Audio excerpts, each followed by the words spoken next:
عبداللہ بن بصر ایک صحابی ہیں، وہ فرماتے ہیں کہ ایک بدو آیا حضور کی خدمت اقدس میں، اتحاد کا رہنے والا سادہ لوگ، اس نے آ کر عرض کی ای الناس خیر، یا رسول اللہ سب سے بہترین انسان کون ہے؟ آپ سے پوچھو، کہیں گے ایم این اے صاحب، ایم پی اے صاحب، نہیں، حضور نے فرمایا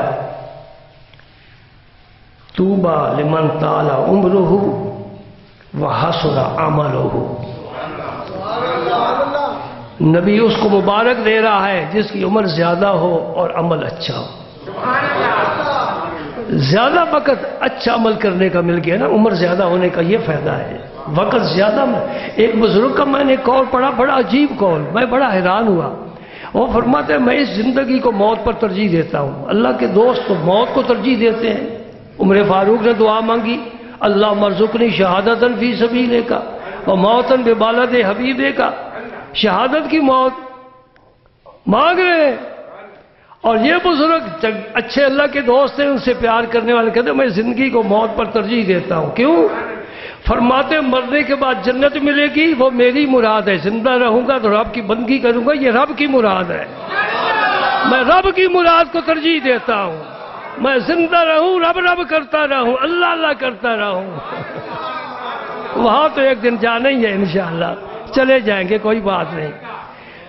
تو صحابی کیا پوچھتا ہے؟ بدو، یا رسول اللہ کون سا آدمی بہتر ہے؟ فرمایا وہ بہتر ہے، وہ مبارک کے لائق ہے، مبارک کے لائق ہے، جس کی عمر لمبی ہو اور عمل اچھا ہو۔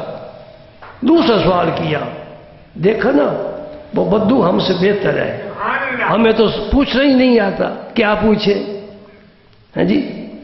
وہ بدو جنگ دیہاتی، وہ آ کر سوال کر رہا ہے۔ دوسرا سوال کرتا ہے ای الاعمال افضل ہو، یہ بندہ تو بہت اچھا ہوا، عمل کون سا اچھا ہے؟ یہ کیوں نہیں ہم تلاش کرتے کون سا عمل اچھا ہے؟ فرمایا ان تفارق الدنیا ولسانک رطب من ذکر اللہ، سبحان اللہ، تو دنیا کو اس حال میں چھوڑ رہا ہے کہ تیرے لبوں پر تیرے رب کا ذکر ہے، تو پڑھ رہا ہے لا الہ الا اللہ محمد الرسول اللہ۔ اس دنیا سے جب الگ ہو تو اللہ کے ذکر کے ساتھ ہو۔ فرمایا لا تموتن الا وانتم مسلمون، نہ مرنا مگر اس حال میں کہ تم اللہ کے فرما بردار ہو۔